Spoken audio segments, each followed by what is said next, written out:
Welcome to Mysteries Everywhere, where we uncover knowledge and explore the unknown, from towering mountain peaks to the deepest caves, from ocean trenches to remote deserts and tangled jungles. If it's strange, wild, or unexplained, we're going there. When you imagine creatures that challenge gravity, you probably think of eagles, fighter jets, or elite mountain climbers.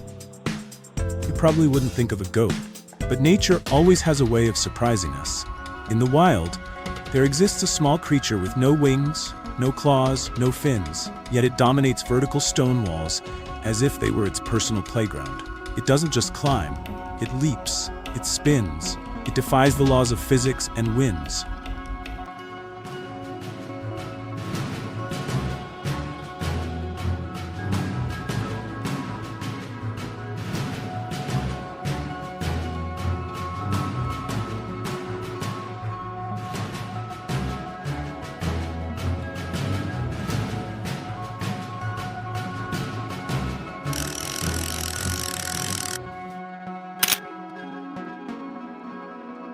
On steep mountain slopes where thin air and biting cold force most creatures to retreat, a strange community thrives, proud and silent, not giants, not predators, but a small species of goat, the alpine ibex.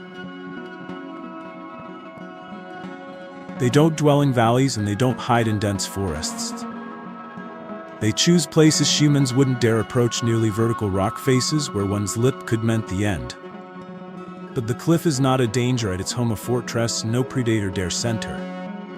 Not because they crave danger, but because it's the safest place to survive at over 10,000 feet above. Sea level oxygen levels drop to just 60 to 70% of normal. For humans, that means dizziness, headaches, and disorientation. But for these goats, their bodies are engineered to endure. Larger hearts, broader lungs, and higher hemoglobin concentrations allow them to transport oxygen efficiently. They are born climbers, their biology shaped by thousands of years of evolution in unforgiving conditions. Food is scarce. The grass is sparse, but they gain something. Every creature desires peace. Now wolves no bears, no human footprints, only windrock and freed. They live at the edge of the sky and the abyss, and it's there they become legends.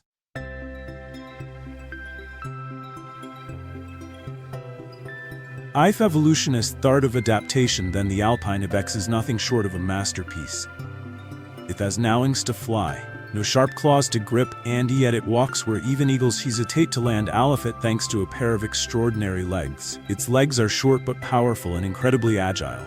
Each hoof is naturally split with a hard outer shell that grips the rock and a soft rubbery pad underneath that cushions every landing like a shock absorber. Its bones and joints are made for the vertical world. They let it jump straight up, twist to tangles, and hold onto ledges. Now eider than a thumb, every step is a dialogue between the animal and the mountain, and the ibex always answers with precision. From the moment they're born, ibex kids are expected to stand, walk, and balance on cliff ledges, just a few inches wide. There's no time for wobbling nor room for hesitation. With a finely tuned sense of balance and bones as flexible as soft rubber, they climb a pan-scale vertical stone as if they've done it their entire lives. This isn't just instinct, it's evolution etched into their blood, into their bones, and into every gravity-defying leap they make.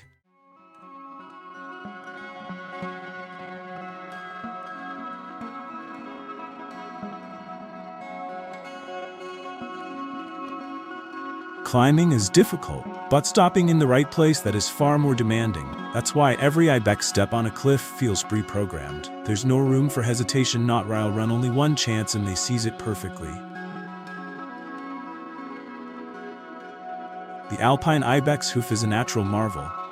The outer rim is hard, keratin-resistant to wear and slip, entering them to sharp rock ledges. Inside is a spongy, rubber-like tissue that grips and absorbs impact. This design lets them stand still on a rock ledge, now wider than a smartphone, or leap again without needing a run-up. Imagine walking on slippery tiles suspended in midair with no handrails and no safety harness. That is their daily life. Their eyes are also survival tools. Ibex eyes have rectangular pupils, allowing panoramic vision up to 340 degrees. They can see to the sides without turning their heads, a massive advantage on mountain slopes where danger can come from any direction. Their vision is fine-tuned for bright light, ideal for snowy terrain that reflects sunlight. Even on glaring mountain days, they spot any ledges and narrow gaps with deadly accuracy. On sheer cliff faces where a single misstep means death, the ibex not just stand, it jumps, not recklessly, but with incredible control, each leap calculated by instinct and body memory. Unlike humans who rely on sight and estimation, the ibex uses its entire body to measure distance, combining gravity sensing from the inner ear, muscle tension, nerve reflexes, and peripheral vision to judge gaps barely wider than a notebook.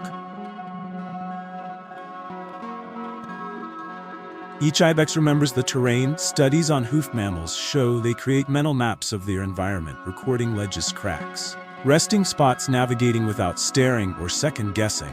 In other words, they don't just climb, they remember the mountain. Their bodies aren't just built to go, they are built to fall correctly. When dropping from high places, they twist mid-air to land feet, first at optimal angles, minimizing joint impact. Young goat 7 learn to bounce sliding along slopes, braking with their rear hooves, a life-saving skill when they slip.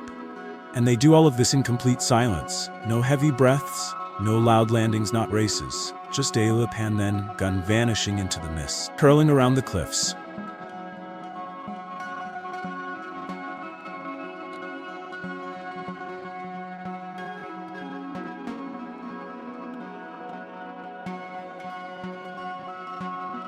Spring arrives slowly on the mountaintops, the snow still clings, the wind remains bitter. Yet the air already carries the scent of confrontation and the beginning of one of nature's oldest quests, the right to pass on life.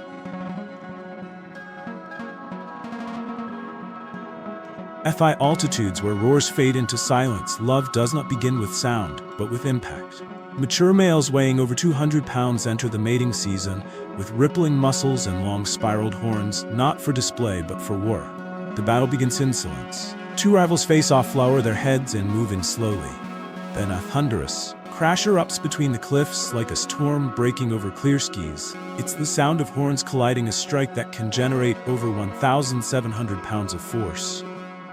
These fights can last 4 minutes, filled with ramming, twisting, and shoving opponents toward the edge, but victory doesn't go to the strongest. It goes to the one who endures, the one who balances best and strikes at just the right moment. And when the victor emerges, he does not assert control. He bows with ancient gestures, a lowered front leg, a flick of the tongue, as low circle around the female. He shows respect and a willingness to connect. Love on the mountain always begins with patience and humility.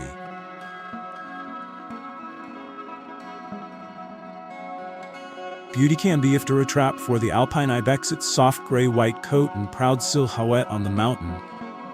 But that same image has drawn more than admiration, has drawn rifles in the 19th century when traditional medicine still dominated. People believed every part of the axe had healing powers, its blood flesh, ferve in its dried dung. Most of all, its horns were seen as lucky charms that protected against demons and disease. European aristocrats were willing to pay handsomely for the horns of amateur ibex. And their salt, they were nearly wiped off the map. By the year 1820, fewer than 100 alpine ibex remained in the entire Alps, all of them clinging to life in Gran Paradiso, Italy. But then a turning point came. Victor Emmanuel II, a hunter turned conservationist, issued a royal decree to protect the ibex and established Italy's first wildlife reserve. From the restoration efforts spread across Europe.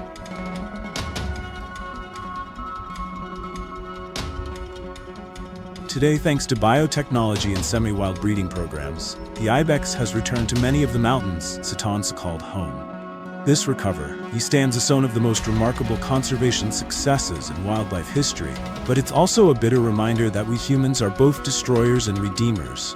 The beauty of the ibex is not just in its fur or posture, it lies in its resilience against greed and survival that is the most beautiful answer to every cruel act ever inflicted on this species. Have you ever seen a goat walking effortlessly along a wall that's nearly vertical? It's not CGI, it's not computer simulation. It's real footage captured at electric dams towering over 100 feet high in Italy and Switzerland. And the alpine ibex climbs the massif, strolling up ageless slope. There, as in salted altitudes, a diet of moss, grass, and leaves does not provide enough minerals, especially sodium. Sodium is vital for survival. It regulates fluid balances, supports nerve function, and allows muscles to contract properly. Without its reaction, time slows, climbing ability drops, and danger becomes fatal. On concrete and limestone dam walls, rainwater leaves behind thin salt layers as sight vaporates. That's why the ibex climbs not for the thrill but for survival.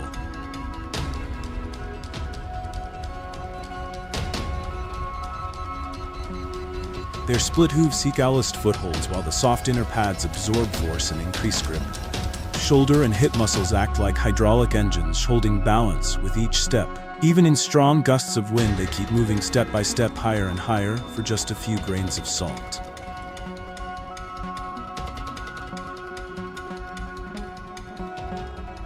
This behavior has astonished animal physiologists. Sold theories suggested that quadrupeds could not balance beyond 60 degrees, but ibex shattered that idea. It doesn't just conquer natural cliffs, it dominates man-made structures, places no ill creature had ever dared to go. And so the dam wall, a symbol of human engineering, has become a mineral dining table for one of the mountain's oldest spirits.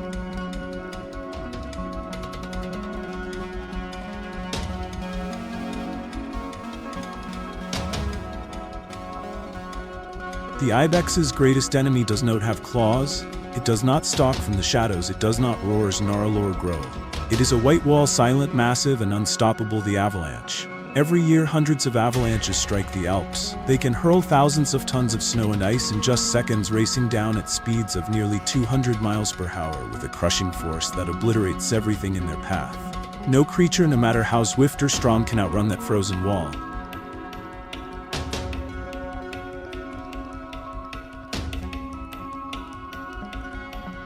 For the ibex, an avalanche is more than a threat, it is a nightmare without warning. They may sense the subtle tremors beneath the ground or heart the faint crackle in the snow, but sometimes that simply isn't enough. Even the masters of the cliffs become helpless when nature unleashes its fury. According to wildlife conservation data, most ibex in the wild die from predators, they die from avalanches. There is nowhere to hide, nowhere to run. Only the hope that they are not in the wrong place at the wrong time. Some individuals avoid disaster by resting on sheer rock faces where snow can't easily accumulate into thick sliding layers. Others move during afternoon hours when temperatures are too warm for immediate collapse, but even the best strategies can lose to sheer chance. Because when the sky decides to fall, an entire van be erased, and not a single sound will come before it happens.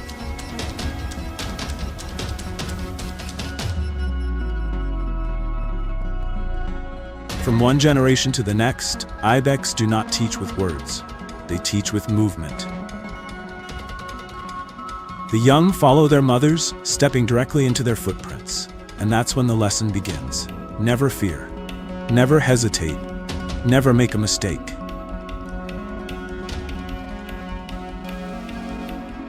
The ibex does not dominate with violence. It rules with skill, with adaptation, and with stillness. It was not born to impress, and yet it makes the world look up. If this story left you in awe, hit the like button to support the wild. Share this video to spread the beauty of pure survival. And don't forget to subscribe because we're just getting started on this incredible journey. Thank you for believing in the power of a small creature, brave enough to step where the world looks away.